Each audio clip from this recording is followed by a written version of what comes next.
tema relativo aos métodos de gestão empresarial e as suas consequências sobre as relações de trabalho, entre elas o adoecimento dos trabalhadores, já há algum tempo me despertou um profundo e particular interesse investigatório, não apenas do ponto de vista acadêmico, mas também como realidade. No trajeto da minha atuação como magistrada do trabalho, porque isso foi se tornando cada vez mais visível, cada vez mais aparente e foi se revelando como práticas que eram responsáveis por uma série de consequências negativas sobre a pessoa do trabalhador. E essa realidade foi se tornando tão visível e foi exigindo, então, uma adequada compreensão das suas múltiplas consequências. Me levou, então, a estudos sobre esse tema. Em um artigo que escrevi, que denominei Gestão Empresarial, Qualidade e Excelência e o Direito do Trabalho, da produção eficiente ao trabalho decente, publicado em uma obra conjunta pela editora Juruá, eu sintetizei aquilo que foi objeto de pesquisa para dissertação de mestrado nessa área, em que eu abordei justamente os processos de organização e de execução do trabalho do ponto de vista dos mecanismos idealizados pela ciência da administração de empresas. Esses mecanismos, como a doutora Viviane já mencionou, eles surgiram como uma forma de atender a demandas empresariais e de atender às suas sérias preocupações em torno do desenvolvimento de sistemas tecnológicos ágeis, cientificamente fortes, para superar as ameaças e para garantir a sobrevivência das organizações nesse mercado globalizado e altamente competitivo. Entre esses principais mecanismos, nesse estudo que fiz, destaquei aqueles que se desenvolveram à luz dos conceitos de qualidade e de excelência. Foi interessante constatar que, nesse panorama, os estudos da administração de empresa, eles acabaram surgindo como uma verdadeira ciência e acabaram assumindo também um papel crescente na estratégia e na condução e na organização das organizações empresariais. Com estilo particular de raciocínio e de persuasão, eles passaram, sim, a conduzir a força produtiva. A gestão empresarial, então, ela se aperfeiçoou e, a partir de importantes construções próprias da cultura organizacional, como racionalidade da produção, como rentabilidade, como competitividade, eles surgiram, então, fizeram surgir mecanismos para a obtenção de maior eficiência e de maior eficácia. Em muitas empresas, inclusive, a gestão empresarial ela se tornou quase que um universo de ideias. Pela inovação constante que se propunha em termos de técnicas, em termos de tecnologias e até de sonhos e fantasias, em torno dessas propostas de modismos gerenciais que acabaram acontecendo, né? Bom, eu não poderia me aprofundar aqui exatamente sobre esse tema, né, da evolução dessas técnicas de organização gerencial, em razão do tempo até. Mas o que eu pude perceber dos estudos e da própria prática da magistratura, observando caso a caso, quando isso chegava nas ações trabalhistas, eu pude perceber que os resultados teóricos e práticos da gestão empresarial demonstravam que as empresas passaram, então, a priorizar, especialmente de 15, 20 anos para cá. É verdade que isso tem uma origem muito mais remota, mas de 15 a 20 anos para cá, surgiram gestões criativas e cada vez mais engenhosas para organizar o trabalho, como, por exemplo, como também já foi mencionado, a famosa estratégia de exibir a empresa como sendo um todo social, como sendo um espaço comum do trabalhador e do empregador, em que não há conflito. Né? Aqui não pode existir conflito. Né? Não há interesses antagônicos.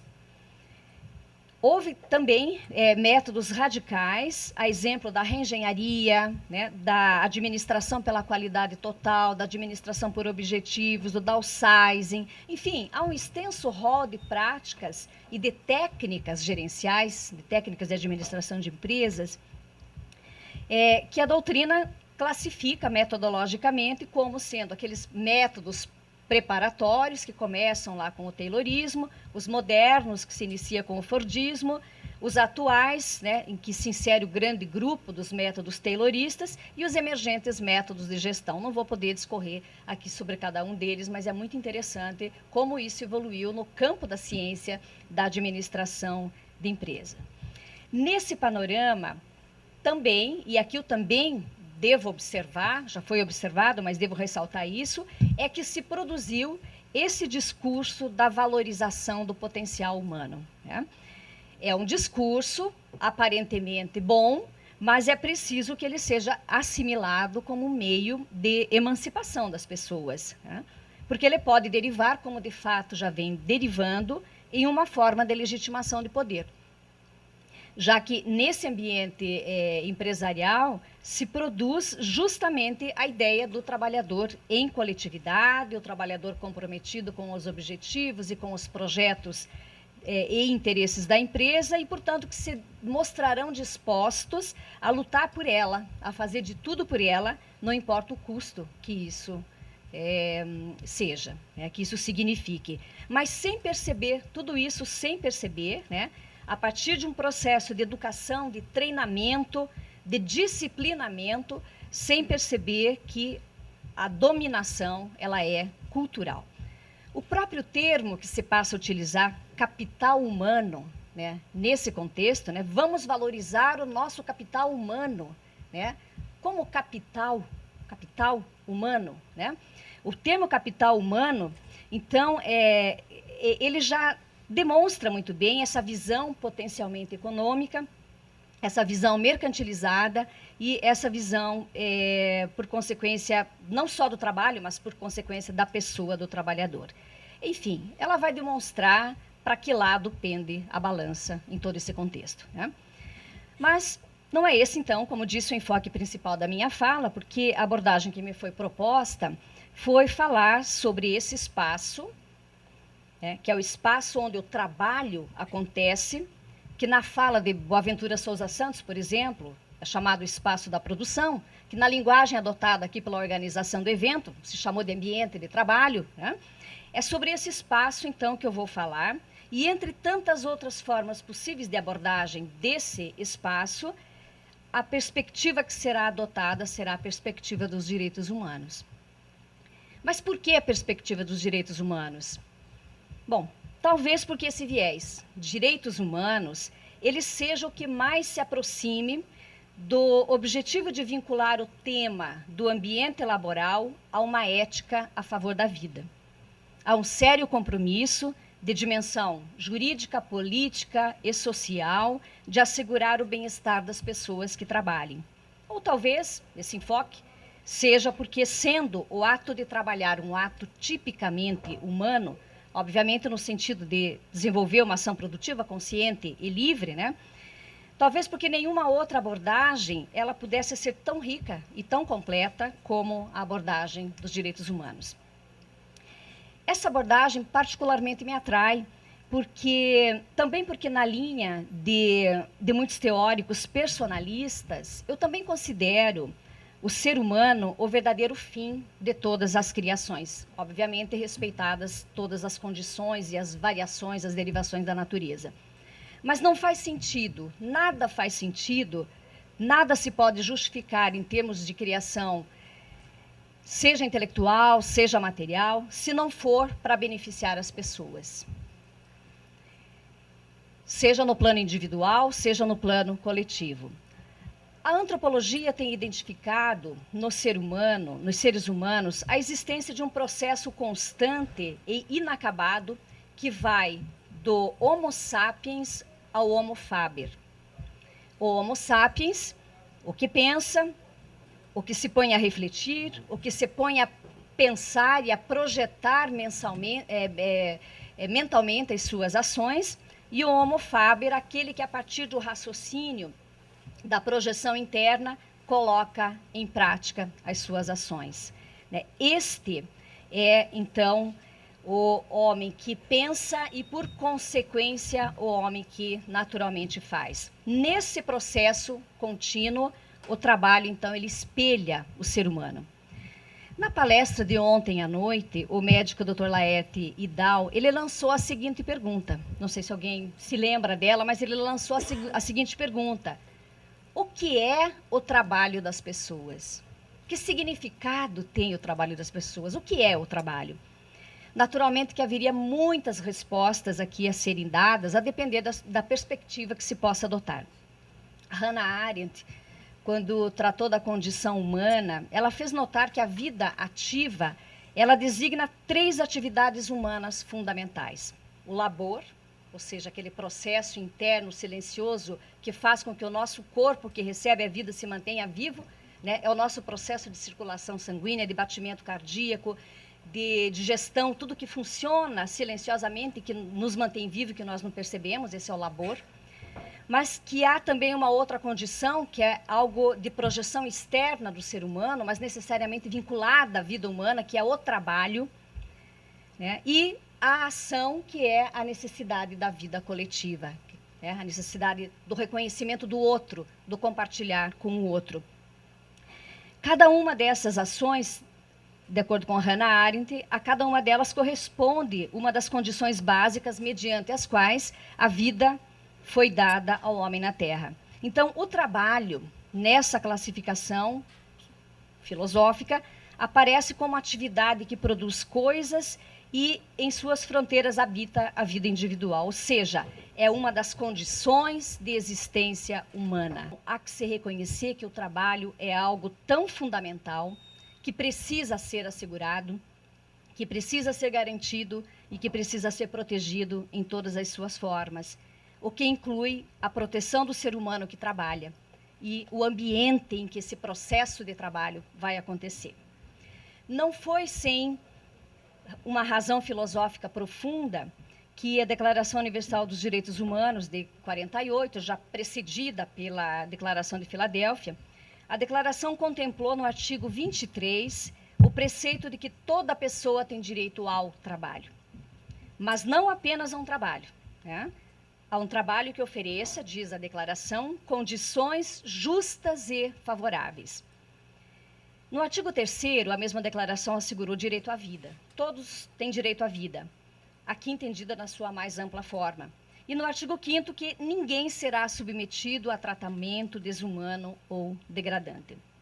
Não se discute que a declaração, ela tomou como aspiração máxima a liberdade humana, a justiça e a paz social no mundo. Não se discute que foram essas as inspirações, mas no preâmbulo da declaração, ela colocou ainda, e talvez como uma forma de sintetizar todas essas aspirações, ela colocou a dignidade inerente a todos os membros da família humana como fundamento desses anseios e como fundamento do seu texto. Flávia Piovesan, em muitos dos seus textos, ela alerta sobre as mais graves formas de violação aos direitos humanos, e por diversas razões. No prefácio que ela fez de uma obra sobre direitos humanos, igualdade e discriminação, de Yara Pereira Gugel, ela abordou a dicotomia entre o eu e o outro, o eu versus o outro, para explicar que essa diversidade, eu mais o outro ou os outros, ela tem sido captada para aniquilar direitos, na realidade para aniquilar direitos, que essa diferença entre eu, entre mim, ou o eu e o outro, ela tem sido viabilizada para conceber o outro como um ser menor em dignidade e em direitos, ou até em situações limites, para concebê-lo como um ser escravizado mesmo, esvaziado de qualquer dignidade, de um ser descartável e de um ser supérfluo, objeto de compra e venda. A referência de Flávia Piovesan nos remete à eterna dicotomia, muito presente no nosso campo de estudo, essa dicotomia entre capital e trabalho, ou, numa realidade um pouco mais palpável, a dicotomia do escravo e do proprietário, do servo e do senhor feudal, do proletário e do senhorio industrial, do empregado e do patrão, e nos remete também a talvez a denominações mais românticas, mas que expressam essa mesma diferença, que é essa figura estratégica do colaborador no lugar do empregado, Eu não sou empregado, ele não é meu empregado, ele é meu colaborador, mas eu continuo sendo patrão, colaborador, patrão, Então, essa dualidade, ela marca o ambiente laboral e confirma que a trajetória histórica permanece a mesma. As relações de poder, elas pendem para o lado mais influente, elas pendem para o lado mais abastado econômica, social e culturalmente. Se a ética dos direitos humanos é a ética que vê no outro um ser merecedor de consideração e de profundo respeito, então é possível vislumbrar uma profunda carência de direitos humanos no ambiente de trabalho. Registros, investigações, ações fiscalizadoras, denúncias, constatações, ações judiciais denunciam constantemente a absoluta falta de consideração e de respeito. Há uma verdadeira perversidade de certas condutas e em certos ambientes laborais. E elas vão desde o descuido, a desconsideração e a negligência com o outro, como, por exemplo, no caso da despedida sem justa causa, de um momento para outro, do empregado doente. Ou então, omissões que muitas vezes dependeriam de medidas simples e pouco onerosas e que evitariam dramas pessoais, familiares e sociais, como muitos casos de acidente do trabalho e doenças. Ou então, agressões físicas e psíquicas explícitas ou implícitas, humilhações, constrangimentos, violação de liberdades, discriminação, exploração ao máximo da capacidade do trabalho e do tempo destinado ao trabalho, exaustão e até a morte. Haja visto os exemplos de suicídio, Telecom francesa, no Japão, na China, em razão do trabalho. Então, eu volto nesta referência que a doutora Viviane também fez, de que a história veio, passou e nós não aprendemos com ela. E aqui eu lembro de um caso muito interessante que tivemos de ação trabalhista de uma gerente de banco que, em Curitiba, que no final do mês, último dia do mês, ela não havia conseguido cumprir a meta estipulada pelo banco. E aí a alta gerência do banco a coloca dentro de uma sala com um telefone, com um computador e diz a ela: você só vai sair daqui, fim do expediente, você só vai sair daqui no momento em que você cumprir sua cota, ou seja, no momento em que você vender as contas bancárias, abrir as contas bancárias no número tal que alguém estipulou. Ela entra em pânico, evidentemente, não ia conseguir, ia vender conta bancária para quem? No final da tarde, na noite. Desesperada, ela começou a ligar para amigos, para familiares, pelo amor de Deus, venham abrir conta aqui comigo, ainda que amanhã, segunda-feira, vocês tenham que cancelar. Vejam, e qual era o castigo que ela teria? O castigo que ela teria era a ameaça da perda do emprego, porque se ela não conseguisse cumprir essa meta, segunda-feira ela não tinha emprego. Isso me faz pensar na trajetória histórica do mundo da escravidão. Quem leu o livro ou assistiu o filme 12 anos de escravidão deve ter visto uma cena que me lembrou a realidade do trabalho de hoje, como nós não aprendemos com a história. Aquela cena em que eles iam no barracão, faziam a medição diária de quantos, não sei se era litros, quilos, metros, enfim, de algodão que eles deveriam colher, e havia um apontamento: mas ontem você colheu 80 quilos, foi 100 quilos, mas hoje, se ontem você colheu 100, hoje você colheu só 80, vai para o tronco. Chegou um momento que ele já espontaneamente foi para o tronco, porque sabia que tinha que ir. Hoje nós não temos o tronco, mas temos a punição sob outras formas. E a punição, muitas vezes, é a perda daquilo que tinha mais sagrado, que é o emprego, é o trabalho das pessoas, porque ele é tão fundamental para sustentar a tua vida que você tem medo de perdê-lo. Então, o nosso tronco hoje são outras ameaças, mas o tronco parece que, em muitas situações, ainda continua existindo e nós não aprendemos com a história. Luciano já me mostrou aqui um horário, mas eu peço só mais um pouco aqui para poder desenvolver, não? Então, aqui. Bom, então, nesse ambiente de carência de direitos humanos, se percebe algo mais grave ainda. Não é só isso que acontece, não são só essas perversidades que acontecem que são graves. Me parece que algo mais grave ainda acontece, que é justamente a perda da capacidade de se ver chocado, de se chocar com isso, de se constranger. Há uma perda da capacidade de se chocar com essas circunstâncias, com tanta perversidade.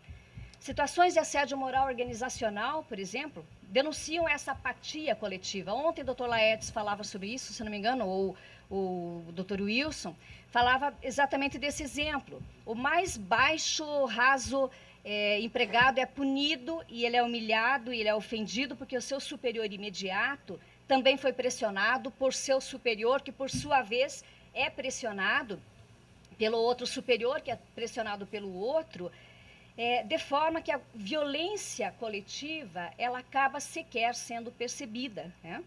Ela passa a ser algo natural, e possivelmente Leonardo Vandelli fale disso, né, dessa naturalidade do sofrimento, né, que você não percebe, né, isso, mas ele passa a existir. Né? E me parece que ainda, falando em gravidade, em perversidade, são perversas essas situações. É perverso não perceber, mas me parece que mais perverso ainda é que atores de fora desse círculo, que os que estão dentro do círculo não percebam, até é compreensível, porque quando você está no olho do furacão, realmente você não consegue percebê-lo. Mas quem está de fora, não perceber, e não sentir que essas situações chocam, que constrangem, me parece que a gravidade é maior, né? E ela é, então, extrema. E aí eu me reporto especificamente a algumas decisões judiciais que, com o devido respeito, acabam revelando essa perda da capacidade de se chocar com a violência por parte dos seus prolatores, quando também não reconhecem, não são capazes de reconhecer nessas situações graves a violência que se estabeleceu e que se generalizou, né? Bom, nessas situações, me parece que pensarmos nos direitos humanos será uma via possível de salvação, né? Quem sabe seja uma via possível, né?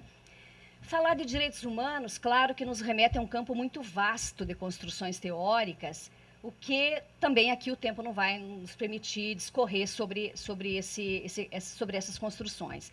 Mas é possível, de um ponto de vista bastante objetivo, considerar a ideia de que direitos humanos nos leva a pensar, como alguns doutrinadores fazem, a um conjunto mínimo de direitos que permitam ao homem viver com dignidade.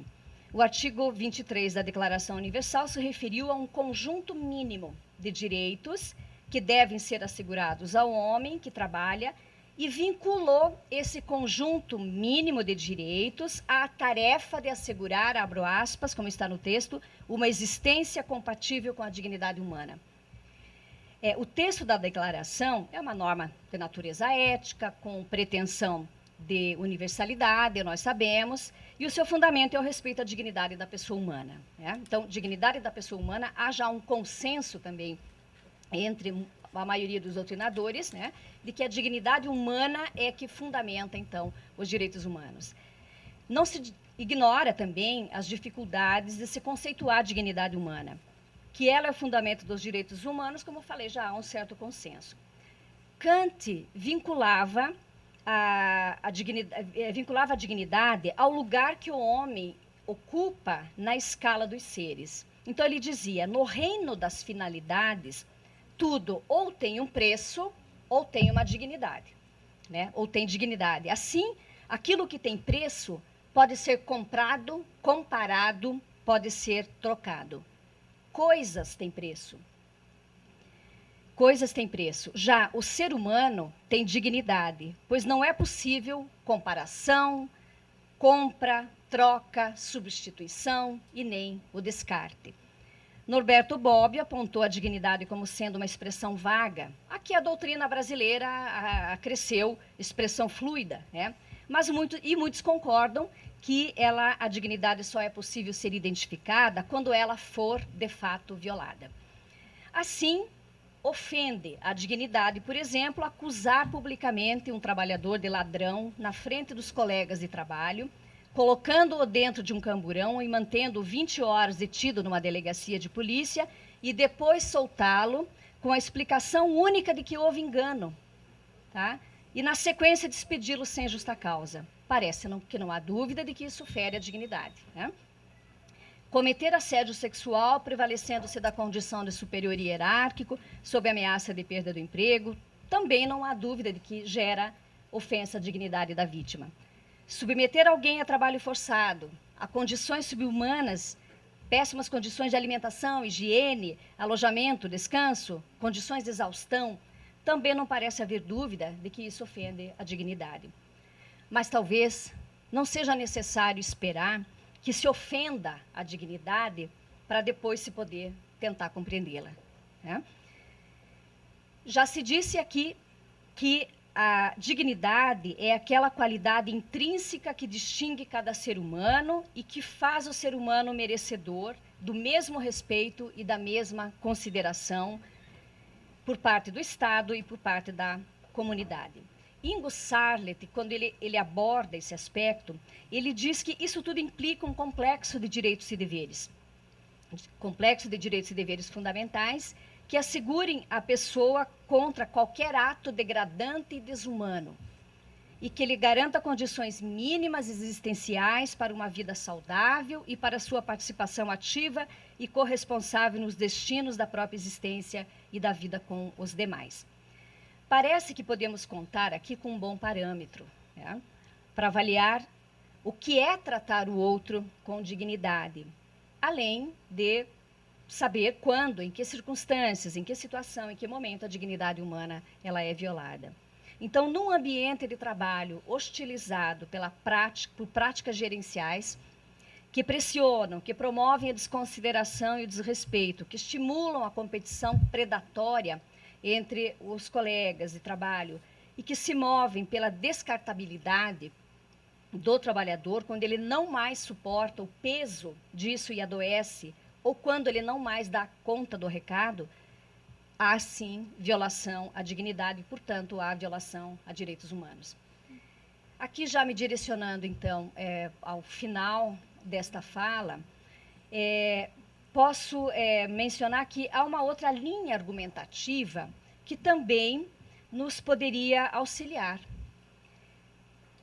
Ter um trabalho é um direito humano, nós já vimos, né? Está lá na Declaração, é um direito fundamental eleito pelo nosso ordenamento, no artigo 6º da Constituição. Ter um trabalho é um direito humano.